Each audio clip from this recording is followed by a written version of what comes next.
Hi guys, ito yung ano na tayo, printer, 3-in-1 printer. So paano natin gawin mag-scan at gusto nating yung scan documents pupunta directly sa PC natin or Mac na naka PDF or JPEG. So ito yung sample guys, no? Let's na tayo. So pag mag-scan tayo, example ito yung scan natin. Ano lang natin, ito yung i-scan natin, no? Ito yung sa English version.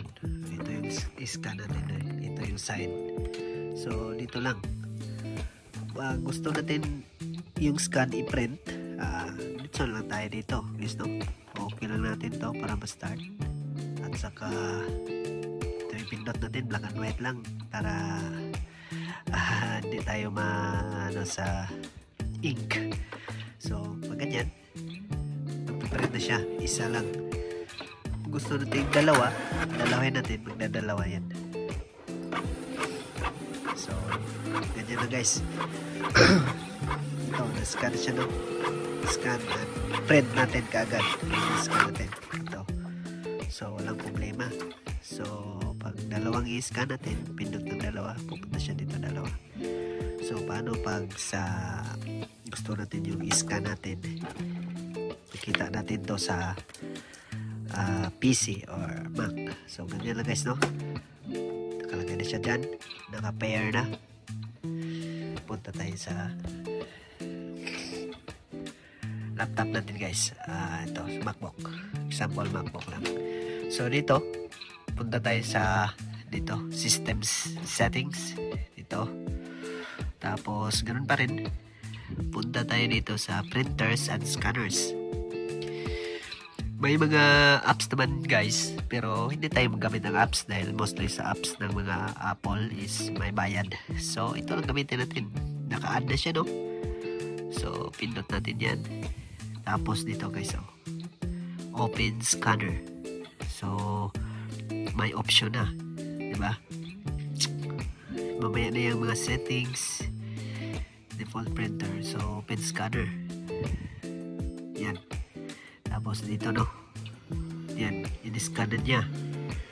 So dito tayo, pwede na natin ma-adjust dito. Take square items, ito lang square. O closing box, ito lahat itong yung mas kanya guys, itong may box. Pero pag depende din, pwede naman separate items. Ito lang mas kanya, pero closing box na lang, okay? Para lahat.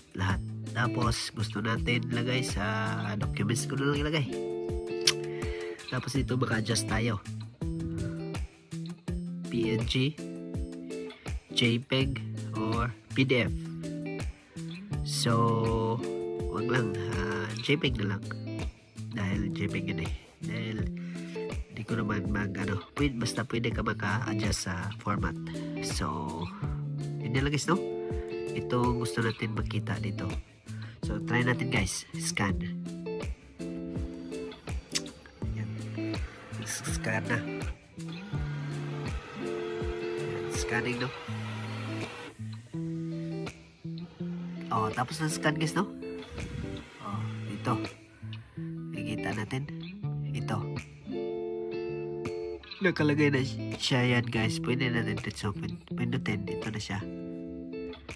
Yes. Nakalagay sa documents ba yun? Documents. Diba? Tapos dito yung scan. 228 yun Ito. Ito na, nabuksan na guys. Ito, di ba? Scan. So i-close natin yan. Pag may scan pa tayong next documents, ilagay natin, palitan natin, di ba? Gusto natin mag-scan ng ibang documents para ma-merge siya ng isang, mapasok siya dito lahat. Dito lang pindutin natin, scan pa rin. Okay guys, no? yan na lang guys, madali lang. Gamitin lang natin yung hindi na natin kailangan ng third party apps. Dito pa lang tayo papasok sa scanners, printers and scanners sa case ng Mac. Okay guys, madali lang guys, no? Pwede naman mag setting, wala na yan, huwag natin pakialaman yan, basta madali lang guys. So yan na lang, sharing lang guys, no? Sa hindi pa nag-subscribe, please like and subscribe my channel and have a nice day. Bye bye.